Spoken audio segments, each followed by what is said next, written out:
Maayong adlaw sa tanan ay labi na sa katawhan diri sa Katungawan Sur. Kining video ha para na ma-update ang atong katawhan na taga Katungawan Sur na naa karon sa laing-laing dapit or nasa laing lugar, no.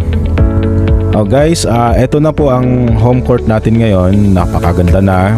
Nakikita nyo po, maayos na po guys. Siyempre, atong pasalamatan kini mga tawhanan, no, na naay paglantaw para sa atong barangay. Una, siyempre atong pasalamatan ng atong kapitan si Erinio Pilias, giubanan sa iyang mga kagawad. Atong Mayor Ben Balo, Mayor, daghang salamat sa imong paghatag og pagtagad sa among barangay. Atong Congresswoman Alexi Tutor, daghang salamat ma'am. Daghang salamat po sa atong gobernador na si Aris Amintado.